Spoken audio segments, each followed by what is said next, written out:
Toda convocação tem dois lados, o lado dos que foram chamados e o lado dos que ficaram em silêncio, esperando um nome que nunca veio. Enquanto o Brasil celebrava os convocados, 3 jogadores estavam vivendo as melhores fases de sua carreira, jogando em alto nível dentro e fora do país, e mesmo assim ficaram de fora. Isso é injustiça? Isso é critério técnico? Isso é política? Hoje a gente vai analisar 3 nomes que mereciam estar na Copa do Mundo pela seleção brasileira, e no final você vai me dizer: Ancelotti errou ou não? Ser jogador de futebol é viver num ciclo cruel. Você treina a vida toda, você batalha, você performa, mas a convocação não é só sobre quem joga melhor, é sobre momento, confiança, relação com o técnico e às vezes sobre sorte. Os 3 jogadores que eu vou te mostrar hoje não foram chamados, mas os números dizem uma coisa diferente, e se você acompanha futebol de verdade, você vai sentir o peso disso. Luciano Juba. Se você não acompanha o Campeonato Brasileiro de perto, provavelmente você não entende o que esse cara tá fazendo com a bola. Lateral, mas não é aquele lateral que só marca. Ele ataca,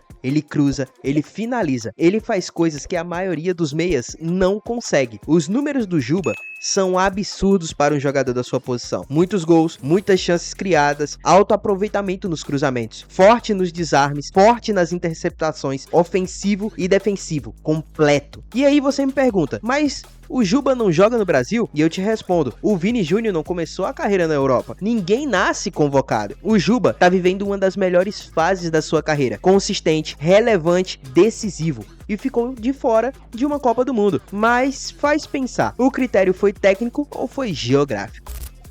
O segundo nome é Murilo. Tem histórias no futebol que parecem injustas desde o começo. Esse jogador estreou pela seleção brasileira e numa única partida ruim parecia que a porta tinha fechado para sempre. Mas o que ele fez depois disso? Voltou pro clube, abaixou a cabeça e foi trabalhar. No Nottingham Forest, na Premier League, ele se tornou um dos zagueiros mais sólidos da competição. Difícil de ser driblado, um dos melhores da liga nisso. Forte na cobertura defensiva, seguro contra transições rápidas. E ainda sai jogando, conduz a bola, tem personalidade com os pés. Isso não é um jogador em crise, isso é um jogador em crescimento constante. A seleção brasileira tem um problema histórico na zaga. Todo mundo sabe disso. E aí, com um zagueiro desse nível jogando na Premier League, com consistência, a gente deixa ele em casa. Uma estreia ruim não pode definir uma carreira, mas parece que para a seleção definiu, e isso dói bastante.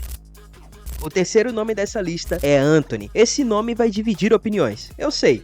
E tudo bem, porque durante muito tempo as críticas ao Antony faziam sentido. Manchester United, rendimento abaixo, pressão enorme, resultado nenhum. Mas aí ele vai pro Betis e algo muda. O Antony, que chegou na Espanha, não é o mesmo que saiu de Manchester. Ele chegou com fome, forte na pressão sem bola, recupera bolas no campo adversário, criou muitas jogadas, melhorou o chute de fora da área, voltou a ser um problema real para as defesas. Mas o que ele pode oferecer para a seleção? Intensidade, criatividade, pressão alta. Num torneio como Copa do Mundo, onde cada centímetro de espaço é disputado, um jogador que pressiona, que recupera a bola, que cria do nada, pode ser a diferença entre avançar ou ir para casa. A história do Antony é sobre uma coisa que o futebol adora ignorar: a capacidade humana de se reinventar. Ele se reinventou, a seleção não deu ele a chance de provar isso.